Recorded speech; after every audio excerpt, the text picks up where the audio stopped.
সরিয়ে রাখার।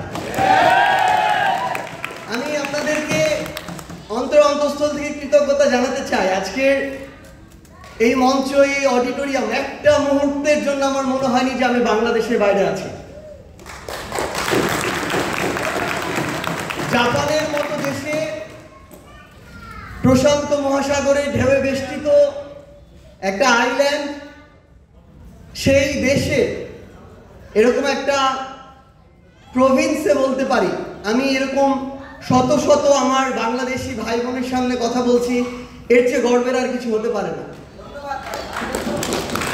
তো এই একখণ্ড বাংলাদেশের সামনে আমি আরেকটু কৃতজ্ঞতা প্রকাশ করতে চাই যারা অক্লান্ত পরিশ্রম করেছেন আজকের এই প্রোগ্রামটির জন্য, এবং শত শত কিলোমিটার দূর থেকে অনেকে আজকে এখানে এসে উপস্থিত হয়েছেন।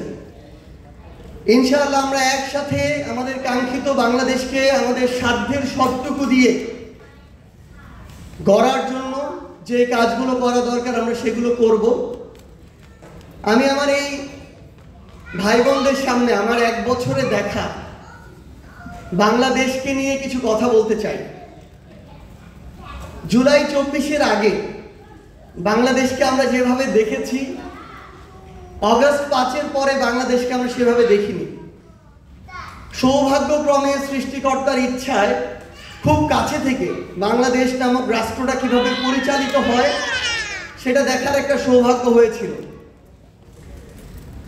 আমাদের কাছে মনে হয়েছে এখানে অধিকাংশ রাজনীতিবিদ বা বিভিন্ন গুরুত্বপূর্ণ স্টেক যারা রয়েছে, এই অধিকাংশ মানুষজন আমাদের সামনে অভিনয় করে এবং তারা যতটুকু দেখাতে চায় ততটুকু দেখায়, যেভাবে দেখাতে চায় সেভাবে দেখায়, এবং যে ক্যারেক্টারগুলো আমাদের সামনে অভিনয়টা করে আমরা তাদেরকে সকল ধরনের ভালো খারাপের জন্য দায়ী মনে করি।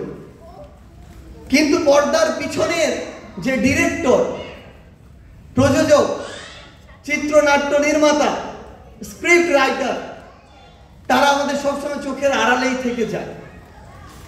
এবং দেখবেন বিগত 16 বছরে তাদের নাম আমি আপনি জানি না, তাদের বাড়িঘর কোনোটাই বাংলাদেশে না, জন্মসূত্র হয়তো বাংলাদেশে ছিল এক সময়, এখন তার সাম্রাজ্য কানাডা, ইউএসএ, অস্ট্রেলিয়া, ইউরোপ থেকে শুরু করে পৃথিবীর যত বিলাসবহুল দেশ আছে সেসব জায়গায়।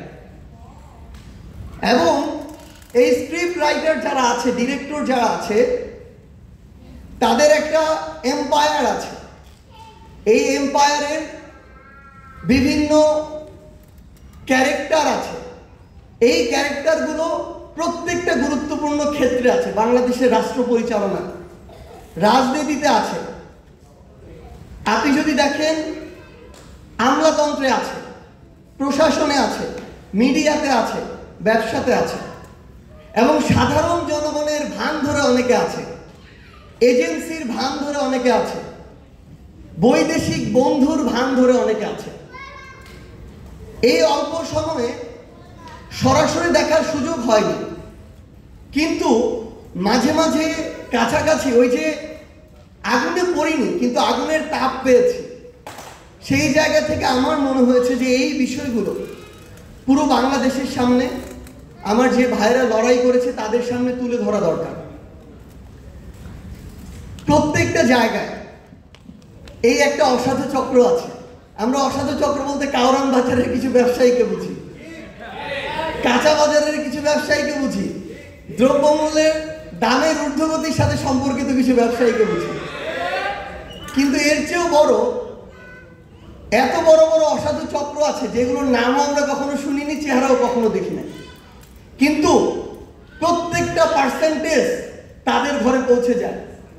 এই পার্সেন্টেজ 2-5%-এর মধ্যে সীমাবদ্ধ না।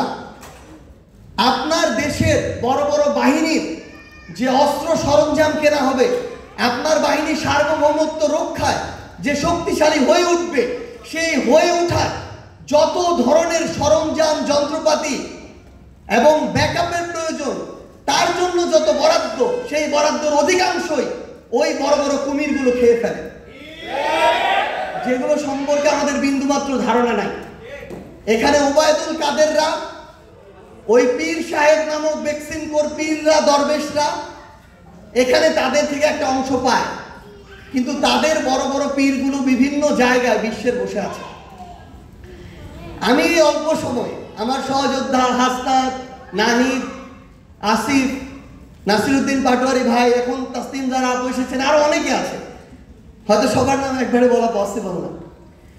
আমরা এই অল্প সময় দেখেছি, আমরা যখন তাদের উপস্থিতি, প্রভাব, তাদের কালো ছায়া এই দেশের সার্বভৌমত্বে এগিয়ে যাওয়ার ক্ষেত্রে কিছুটা আন্দাজ করতে পেরেছি এবং তাদেরকে আঘাত করার চেষ্টা করেছি, তারা তাদের পুরো সার্কেলটাকে একসাথে নিয়ে আমাদেরকে যেভাবে আঘাত করে, প্রশ্নবিদ্ধ করে, প্রোপাগান্ডা ছড়িয়ে ছিন্ন বিচ্ছিন্ন করে দেওয়া যায়, যেভাবে আপনাদের কাছে আমাদের গ্রহণযোগ্যতাকে নষ্ট করে দেওয়া যায়, সেই সকল প্রক্রিয়ার জন্য তারা শত শত কোটি টাকা ব্যয় করেছে এবং এখনো করছে।